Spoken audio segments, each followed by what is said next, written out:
Nakita kong mahimbing na ang tulog ni Yuan habang nakayakap sa akin. Nakaramdam ako ng gutom kaya naman dahan-dahan kong tinanggal ang mga kamay niya na nakapulupot sa akin. Marahan ko ipinato ang mga kamay niya sa unan para hindi magising. Kumuha ko ng t-shirt niya sa closet bago ako lumabas papuntang kitchen. Naglabas ako ng fresh milk sa kanyang fridge at naghanap ng loaf sa kanyang cabinet. Ramdam ko ang pananakit sa aking gitna. Nangiti ako at nailing. Paulit-ulit ba naman niya akong inangkin? Paanong hindi sasakit? Napapaisip tuloy ako sa nangyari sa amin ngayon. Hindi lang sa sex na pinagsaluhan namin kundi sa pakikitungo niya. Naisip ko mga anak ko na walang kilalang ama. Kung makilala nila ang ama nila ay magiging masaya sila at kumpleto na ang pagkatao nila. Pero si Yuan, ano kayang mararamdaman niya kung malaman niyang nagkaanak kami? Magiging masaya kaya siya? Paano kung hindi niya kilalanin? Naguguluhan tuloy ako. Parang gusto ko sabihin sa kanya ang lahat. Hindi naman ako umaasa na maging isang pamilya kami dahil lamang sa may anak kami. Naisip ko lang ang kapakanan ng mga anak ko. Kung malaman niya at hindi tanggapin at least hindi ako naglihim. Nasabi ko ang katotohanan. After 3 years mukhang single pa din naman siya at ang itsura ng buong kondo niya ay gaya pa din ng dati. Madami ang bago pero very manly pa din tingnan. Sasabihin? Hindi. Sasabihin? Nagtatalong isipan ko. Bumuntong hininga ako. Pagkagising niya susubukan kong sabihin ang totoo. Mabilis kong inubos ang 2 slice ng loaf at isang basong gatas. Hinugasan ko muna ang basong ginamit ko bago ako umalis ng kitchen. Nakita ko sa sofa ang pouch ko at ang cellphone ni Yuan. Pinulot ko ang pouch ko dahil naalala ko ang pinsan ko na pansamantalang nakalimutan ko kanina. Bigla ako nakaramdam ng guilt dahil heto ako, nagsaya at pinabayaan na siya. At kasama pa niya ang isa sa mga kaibigan ni Yuan na isa din pilyos sa mga babae. Bago lang ang pinsan ko dito sa Manila, inosente at probinsyana. Bigla akong kinabahan nang maisip ko kung saan kaya siya natulog. Nakauwi kaya siya o hinatid man lang ni na Prince o ni Melvin? Nakita ko ang ilang missed calls ni Prince. May mga text din siya na nagtatanong kung nasaan ako. Bumuntong hininga ako. Alam kaya niya nakasama ko si Yuan? Mukhang umalis siya kanina sa couch sa bar dahil kasabwat din siya. May mensahe din sa Cecilia na nagsasabing huwag ko siyang alalahanin at mag-enjoy lang ako at ayos lang siya. Nangiti ako. Sinabi din niya na sa kondo siya ni Melvin matutulog kasama ang babaeng kapatid ng binata. Nabunutan ako ng tinik. Mukhang ayos naman siya at nag-enjoy dito sa Manila. Kahit paano ay napanatag ako. Nag-reply na lang ako na magpahatid siya sa bahay ng 8 AM dahil pupunta pa kami ng Divisoria. Tinax ko din ang buong address ng bahay para alam ni Melvin kung saan siya ihahatid. Patayo na ako nang marinig kong tumunog ang cellphone ni Yuan. May nag-pop na message sa screen. Bigla akong kinabahan nang makita ko ang nakaregister na pangalan.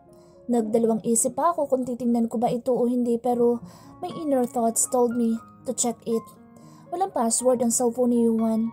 At ang wallpaper ay hindi ko na tinignan dahil hindi naman ito litrato niya o nang mahalaga sa kanya ang nakalagay. I'm having a prenatal check-up today at 12 noon. I want you to come with me.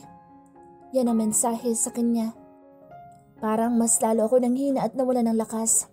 Ang kasiyahan sa aking puso ay mabilis naglaho. Natulala ako at malalim na napaisip. Parang pinipig ang aking puso pero may bumubulong din sa aking isipan na I did something real bad and wrong. Napatalon pa ako sa gulat nang makita ko si Yuan na nakatayo sa hamba ng pinto ng kwarto. What's taking you too long? Tanong niya sa akin. Ngumiti lamang ako at mabilis tumayo at naglakad palapit sa kanya. Umakto ako na walang alam, even though my conscience is killing me. That's the best thing I can do for now. Ilang oras na lang din ay aalis na ako dito at hindi na kami kailanman magkikita pa. I'm not ruining anything and I don't have plans on doing so. We just have sex and that's it. Yan ang sinasabi ko sa aking utak. Mabilis niya akong niyakap nang makalapit ako sa kanya. I smiled and felt fluttered sa ipinapakita niya sa akin. Even though my inner thoughts tells me that this is wrong. Hinalikan niya ang tuktok ko at malakas na bumuntong hininga. Tiningala ko siya at kinunutan ng noo. You okay? Tanong ko. I thought you left. Sagot niya. Hinahaplos ang aking buhok. At this hour? Tanong ko, tinila ko na siya na para bumalik na sa kwarto. You're good with disappearing. Sagot niya.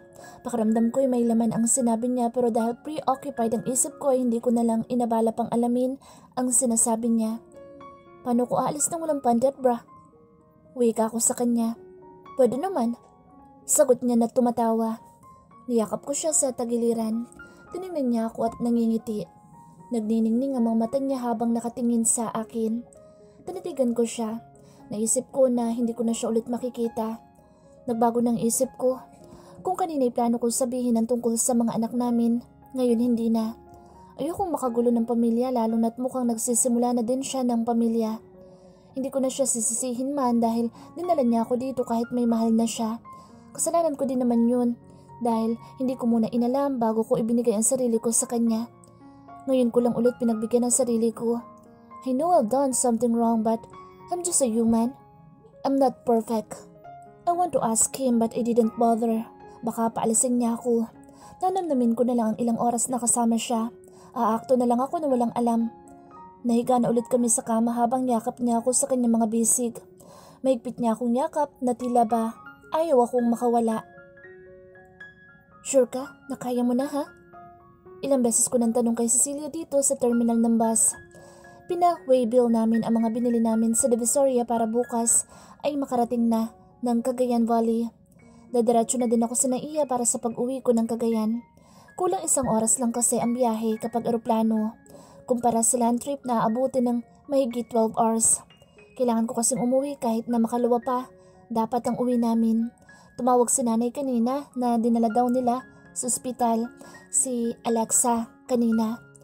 Nag-alala ako sa anak ko kaya naman inaya ko nang umuwi si Cecilia pero sabi niya sayang daw ang mga meet up. Nakapagpaalam na daw siya kay Tita Celia at pinayagan naman siya.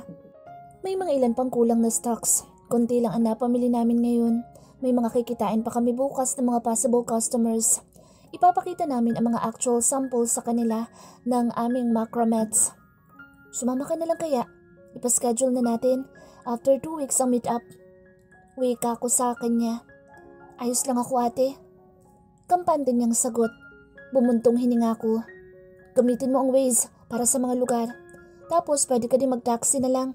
I-text mo lagi ang plate number ng taxi sa akin kada aalis ka. Bilin ko. Tumangutango siya. Tiningnan ko siya na maigi. Sinusuri siya. Parang may nag-iba agad sa kanya nang tumapak siya dito sa Manila. No boys. Bilin ko sa kanya. Umingo siya sa akin kaya naman mataman ko siyang tiningnan. Tumango siya nang napipilitan. Pero ate, sasama ako sa kapatid ni Melvin sa mga lakad niya ha? Tanong niya sa akin. I knew it. So, kaya ayaw mong bumalik ng Cagayan? Hula ko. Ngumisi lang siya. Pinasakay ko na muna siya ng taxi bago ako sumakay din ng taxi papuntang Naiya. Ang dami ko ding bilin sa text kay Cecilia. Nag-aalala din talaga ako sa kanya at baka mamay mapariwara.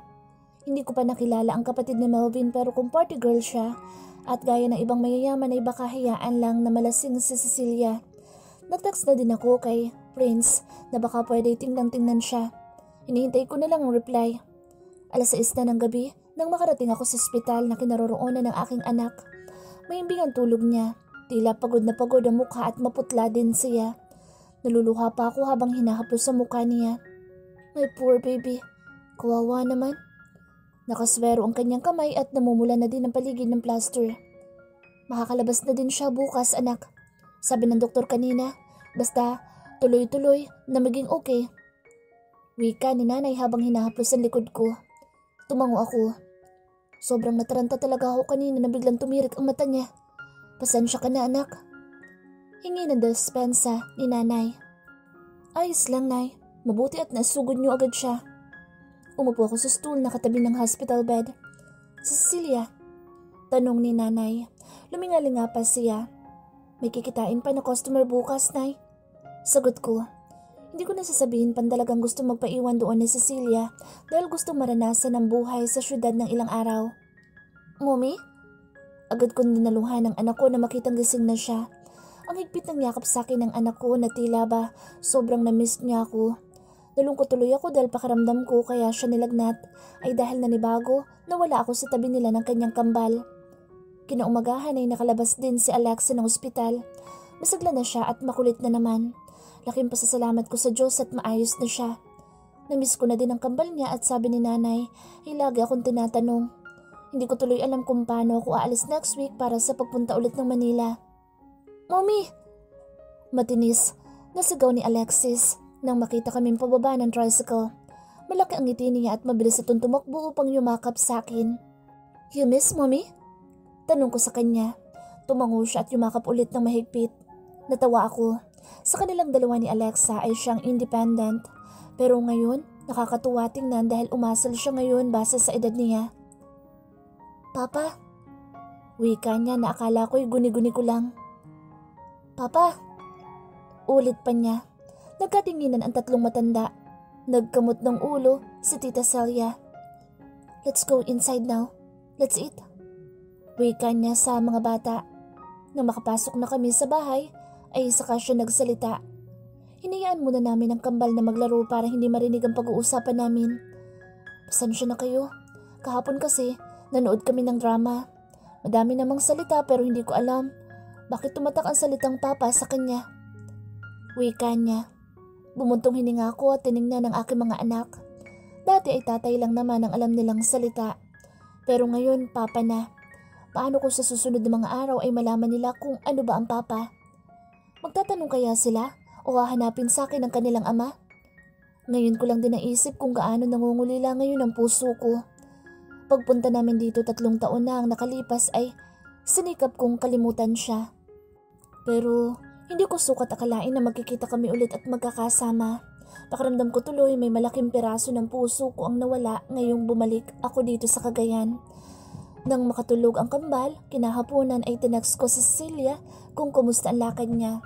Mabilis siya nag-reply at sinabing napa-way bill na niya ang ilan sa mga paninda. Nakausap na din ang ilan sa mga customer. Sinabi ko na umuwi na siya bukas. Hindi siya agad nag-reply. Kinagabihan ay sinabi niya na may nirefer daw sa kanya ang isang customer na nakilala niya kanina. Malakihan daw ang kukunin kaso ang gusto'y makausap ay ako daw. Hindi daw pumayag na si Cecilia ang makipag-negotiate dahil hindi naman daw niya gamay ang ilang designs. May pinakita din daw ito na design na gusto niya. Gusto daw malaman kung kaya ko bang gawin. Ang sabi ko ay hingi ng picture ng design at isend sa akin pero hindi na nag-reply si Cecilia. Ang sabi ay gusto daw ako makausap ASAP ng customer. Tinignan ko ang kambal ko. May iwan na naman sila.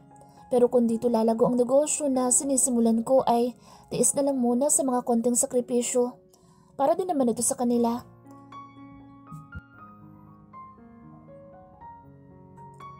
Pinuntahan ko ang bar na itinag sa akin ni Melvin kanina. Nandoon daw ang kapatid niya at dinig niya nakausap sa kabilang linya ang pinsan ni Angelica. Nagising na lang ako kanina na wala na siya sa tabi ko. Mabilis akong bumangon upang hanapin siya. Halos nahalughog ko na ang buong kondo pero hindi ko pa din siya makita. Did he just disappear again? No, she can't do this to me. Agad kong tinawagan si Prince pero ang isang yun hindi sinasagot ang tawag ko. Hindi pa kami nagtutuos dahil mukhang may alam siya sa kinaroroonan ni Angelica noon. Pero hindi man lang nagsabi sa akin.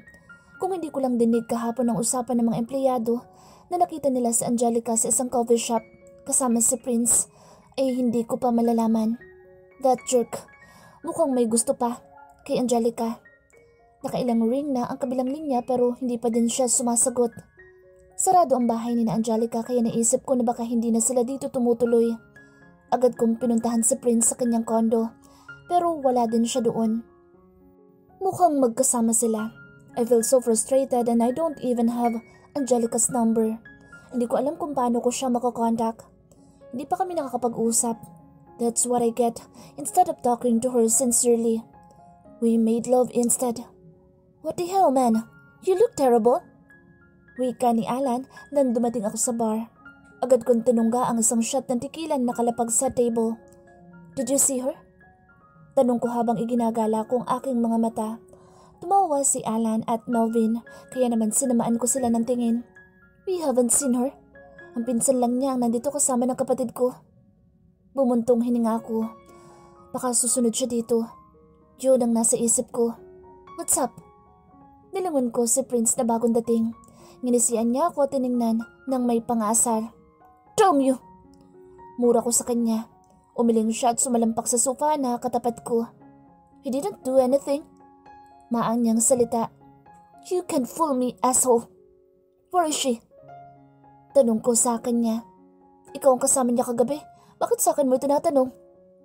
Tanong din niya sa akin. I know that you know her whereabout. Sagot ko. Yeah? Even if I know, hindi ko sasabihin sa'yo. Sagot niya. Damn you! Mura ko sa kanya at agad tumayo para lapitan siya. Pinigilan ako ni Alan at Melvin. Let him, if that's what he wants. Udyok ni Prince habang nakatingin sa akin ng may paghahamon. Pinagsabihan ka na namin noon pa lang. Usal niya.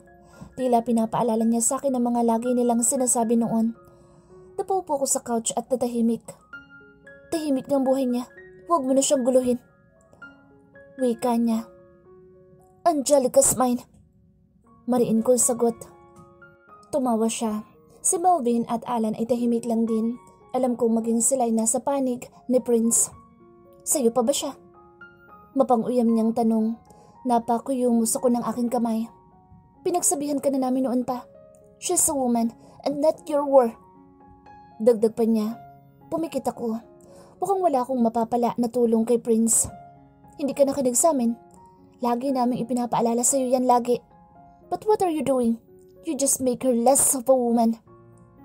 Sabat din ni Melvin. Gusto ko silang sigawan sa mga sinasabi nila sa akin pero alam ko naman na tama siya. Huli ko na nang ma-realize. Samantala, pabalik na ako ngayon ng Manila. 2 days lang ako dito sa Cagayan at babalik na agad ulit. Kasama ko si Nanay at Tita Celia ngayon sa pagluwas dahil sinama ko ang kambal. Kaya bus ang aming sinakyan. Mapapamahal kami kung mag-aeroplano kaming lahat. Sabi kasi ni Cecilia ay nagbigay daw ng tseke ang bagong buyer namin na nagkakahalagang 100,000 bilang paunang bayad. Saka pa lang daw siya magdedesisyon sa design na ipagagawa kapag ako ang nakausap niya. Dahil nakapagbigay na ng paunang bayad ay wala akong nagawa kundi ang i-meet ang demand niya. Sayang din naman kasi at malaking bagay sa negosyo ang isang malaking buyer na kagaya niya. Mabuti na lamang at hindi mahiluhin ang kambal kaya hindi ako nahirapan na ibiyahe sila.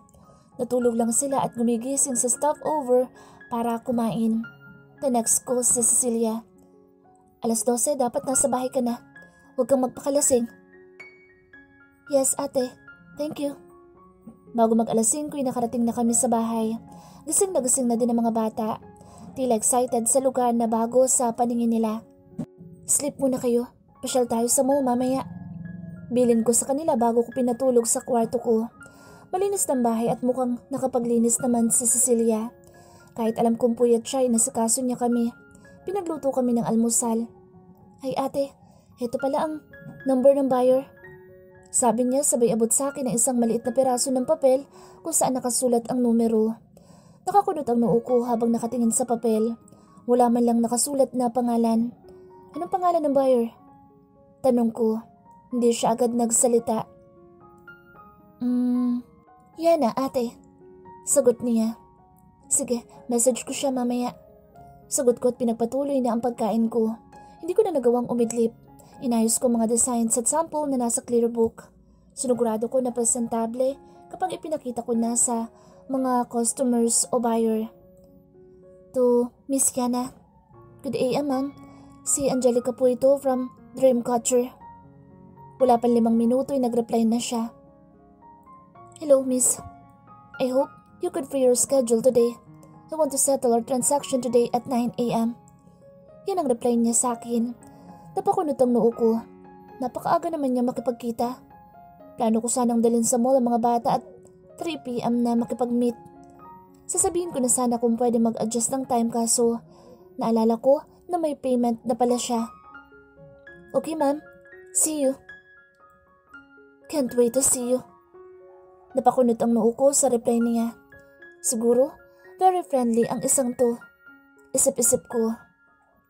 7:00 nang maligo na ako. Sakto din gumising ang kambal. Sabi ko'y pumunta na lang sila sa mall at susunod na lamang ako. Isang off-shoulder floral blouse ang suot ko na pinarasan ko ng high-waist pants. Nagwedge ako at naglagay ng light makeup. 8:00 na makasakay ako ng taxi. Mabuti at wala ng traffic. Kaya naman napaaga ako ng 30 minutes. Dito sa Shangri-La, ang usapan namin ng kausap ko. 15 minutes before 9 ay dumating na din siya. She's in her 30s at maganda. Hey Miss Yana. Bati ko at iniabot ang kamay ko. Kumunot ang noo niya at saka ngumiti. Hello ma'am. Pleasure to meet you. Sagot niya at may malaking ngiti. Magalang siya sa buong usapan at lahat ng ipinapakita kong design ay ina-appreciate niya. Wow, you're so artistic ma'am. Papuri pa niya habang tinitingnan ng ilan sa mga samples na dala ko. Ngumiti ako at biglang naalala ang gusto niyang design. Ma'am, dala niyo po ba ang sample ng design na gusto niyo? Tanong ko. Napaisip ulit siya. Hindi ma'am eh. At kaibigan ko pa naghahanap ng design na iyon. Wika niya. Akala ko ba gusto niya ipagawa ang gusto niya na design?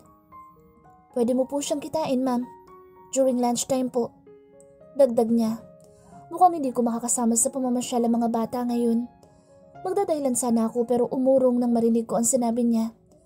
Mas madami ang kukunin nun, ma'am. May tinatayo kasi siyang rest house at bagay ang mga macrame mo sa interior design ng rest house. Wika niya. Sige, sagot ko. Sayang naman kung tatanggihan ko at baka hindi niya i-consider ang risked. Lalo na kung mayaman ay mahalaga ang oras sa kanila. Madami siyang in-order na masasarap na pagkain. Madami siyang mga kwento at tama nga ako. Friendly siya at malambing. Alam ko'y aalis na siya na maubos namin ng pagkain pero nagpasama pa siya sa akin na mamili sa mga butik. Pumayag na lang ako. Nasa mall na malapit daw sina Cecilia at mga kambal pero sinabi ko na mukhang hindi ako makakasunod. Ang sagot niya ay siya nang bahala at mag-enjoy pa sa dulo. Naiiling ako habang binabalik ang cellphone ko sa aking bag. Mukhang tuwang-tuwa si Cecilia dito sa Manila. As long as hindi naman siya mapapariwara ay ayos lang. Matututo siya dito na maging independent. Kung hindi pa siya sasama sa amin pag-uwi ay si tita na ang magdesisyon. Ang dami mga binili ni Yana na mga alahas. Ako pa ang pinapili niya at lahat ng sinabi ko na maganda ay binibili niya. Ganito ba talaga magluho ang mga mayayaman? Isip-isip ko. Sunod na pinuntahan namin ay ang mga cosmetics. Tumitingin din ako ng mga makeup at lipstick pero sabi niya mas maganda daw sa mga mas mahal na brand. Nangiti na lang ako. Hindi ko afford gumastos ng thousands para lang sa isang piraso ng lipstick. Ako ang pinapili niya ng shades ng lipstick and blush. Halos lahat. Tinuro ko at pansin ko na lahat ng tinuturo ko ulit ay binibili niya. Napailing ako. Rich women can afford luxurious things. But to a woman like me, I'll prefer to spend it to my family needs. Most especially for my kids. Masakit na ang paa ko sa pag-iikot pero hindi pa tapos mag-shopping si Miss Yana. Hindi naman ako makapagreklamo. Mukhang madami siya mga kaibigan na magiging customers namin sa macrame. 12 noon na nang matapos si Miss Yana sa pag-shopping. Nakahinga ako. Makakapahinga na ang paa at binti ko. May kasamang driver, bodyguard si Miss Yana na siyang nagbitbit ng mga pinamili niya. Sumakay kami sa kanyang sasakyan papunta sa lugar ng kanyang sinasabi na kaibigan. Sa isang exclusive subdivision sa Taguig pumasok ang sasakyan. Ibig sabihin ay taga rito si Miss Yana at ang kaibigan niya. Nakakalula ang laki at ganda ng mga nadadaan ng mga bahay dito. We're here, proklama niya. Uminto kami sa isang 2-story house. Pero para sa akin ay isa itong mansyon. Malaki ang front door at mostly ay gawa ang buong bahay sa salamin. Nakakamangha sa ganda. Ngumiti si Miss Yana sa akin at iginiya na ako papasok sa bahay. May katulong na nagbukas ng pinto para sa amin. Matanda na siya at nakangiti siya nang dumating kami. Nandiyan na po ba si Sir Manang? Tanong ni Miss Yana. Kararating lang. Nagbibihis lang yun. Saglit. Wika niya. Umupo muna kami habang hinihintay ang boss niya na akala ko'y kaibigan niya. Pumasok din ang driver bodyguard ni Miss Yana. Bitbit ang mga pinamili namin kanina sa mall. Kumunot ang noo ko. Tatanungin ko sana si Miss Yana kung dito siya nakatira pero nakarinig ako ng yabag mula sa hagdanan. Napaangat doon ang tingin ko at ganoon na lamang ang kalabog ng aking dibdib nang makita ko ang lalaking seryoso mukha na nakatingin sa akin. Nilingon ko si Miss Yana. nang may pagtatanong sa aking muka. Pero hindi niya ako tinapunan ng tingin. Bagkus ay tumayo ito upang batiin si Yuan na palapit na sa amin. Sinulya pa ni Yuan ang mga paper bags na pinamili ni Miss Yana. Pakidala na lang sa master's bedroom. Utos niya sa driver bodyguard. Nilingon ko si Miss Yana. Naguguluhan tuloy ako. Sir, magpapaalam na din po ako. May sakit po kasi ang panganay ko. Paalam niya kay Yuan. Tumayo din ako dahil sasama ako kay Miss Yana pa uwi. Okay, Tina. Salamat. Sagot ni Yuan na mas lalong nagpakunot ng noo ko. So, she's not Yana? Mabilis nagpaalam si Miss Tina na secretary pala ni Yuan. Naguguluhan man ay mas nangingibabaw ang inis ko. Alam kaya na Cecilia na si Yuan talaga ang buyer at pinagkaisahan nila ako? Anong sinabi ni Yuan sa kanya para mapapayag ako? Malamang ay binigyan niya ito ng tip. Bilang mahal na Cecilia ang macrame ay ito ang ginawa nilang dahilan. Ang gulo. Seryoso kong tinignan si Yuan. Maging siya ay seryoso din. Hinapit niya ako sa bewang. Ramdam ko ang pagtama ng kanyang hininga sa akin pisngi. Tiningala ko siya. May bahid ng galit ang tingin niya sa akin. Bakit naman kaya ito nagagalit sa akin? Anong ibig sabihin nito? Tanong ko. Let's talk. Sagot niya, tinila ko paupo sa couch. Ano naman kaya pag-uusapan namin? May ipagagawa ka daw na design? Tanong ko in a business tone. Bumuntong hininga siya at nilabas ang cellphone niya. Nilabas niya ang cellphone niya at inabot sa akin. Kinunutan ko siya ng noo. Anong gagawin ko dito? Tanong ko sa kanya. Tinuro niya sa akin ang wallpaper ng kanyang cellphone. Hindi ko ito naunawaan ng una pero para akong may iyak nang makita ko kung ano ba ang nasa picture na ginawa pa talaga niyang wallpaper niya. Where did you find this? Tanong ko. You're supposed to give me that as birthday gift, right? Tanong niya. Natahimik ako at pinagmasdan ng bracelet macrame noon na pinagpuyatan ko para sa birthday niya. Hindi ko ito iniabot sa kanya dahil nahiya ako nang makita ang regalo ni Maylene para sa kanya. That night, na-realize ko din na hindi talaga ako nababagay sa kanya. Tahimik lamang ako. Naramdaman ko ang kamay niya na ipinatong niya sa kabilang balikat ko. Inakbayan niya ako at sinandal ang ulo sa aking balikat. Nakatingin din siya sa macrame na nasa screen ng kanyang cellphone. Mom saw it at the kitchen. She said, this must be your birthday present to me, but you forgot to give. Wika niya. I didn't forget. Sagot ko at bumuntong hininga. I just realized the cheap things don't even fit to you. Dagdag ko. May ibang kahulugan ang sinabi ko. Hindi lang ang macrame, kundi pati ako. Bumuntong hininga siya at inabot ang kamay ko. I've treasured it. I've always wear that, most especially when you just disappear. Wika niya. Pakiramdam ko itutulo ang luha ko sa sinabi niya. I lost it few months ago. Pinigilan kong huwag mapaiyak. Hindi ako dapat magdrama. It's all in the past now. Me, who have loved him in secret, and him, who values what is already gone. Matagal na iyon. 3 taon na mahigit ang nakararaan at madami na nagbago. I know I should tell him about our kids, but how about his family? Ayoko makasira kami ng pamilya, and my kids are too young to know that their mom and dad are not in love, that they are the product of worldly pleasure and lust. I could make you a new one. Wika ko. Tahimik lamang siya. Nilungon ko siya at nakita ko nakapikit. Ibang pakiramdam ko. Noong nakaraan na nagkasama kami sa magdamag sa kondo niya, ay nalilito na ako. Mas lalong nadagdagan ang pagkalito ko ngayon. Hindi naman siguro. Naiisip ko na mahal niya ako pero may pamilya na siya. Kasal man sila o hindi. At ang alam ko ay buntis si Maylene. Pinapaalala niya noon sa text sa kanya na may check-up siya sa ipinagbubuntis niya. Iwan, uuwi na ako. Message na lang kita kapag nagawa na kita ng bago. Wika ko. Hinapit niya ako na mahigpit na tila ba ayaw kong pakawalan. Hindi pa tayo tapos mag-usap. Sagot niya. Ano pa ba ang pag-uusapan namin? Tungkol saan ba? Tanong ko. You just left me. I am really mad. Wika niya. Naalala ko tuloy bigla kung paano niya nauto sa Cecilia at napaluwas ako nang wala sa oras. Nagkita ba kayo ng pinsan ko? Tanong ko. Nope. Tanging sagot niya, "Liar." Tumawa siya. Nanakawan niya ako ng halik sa pisngi. "I miss you." Wika niya. Nakakaramdam ako ng lungkot ngayon. Huli na ba talaga ang lahat para sa amin? Bakit ngayon pa kung kailan komplikado na sa parte niya? Sana noon na araw-araw kong umaasa sa pagmamahal niya. Hindi ngayon kung kailan maraming tao na ang madadamay at maraming taon na ang nakalipas. At madami na din ang hahadlang pa sa amin. Pero kung ano man ang gusto niya mangyari sa amin ay alam kong bawal. Bawal na bawal ito. Tahimik lamang ito at hindi kumikilos.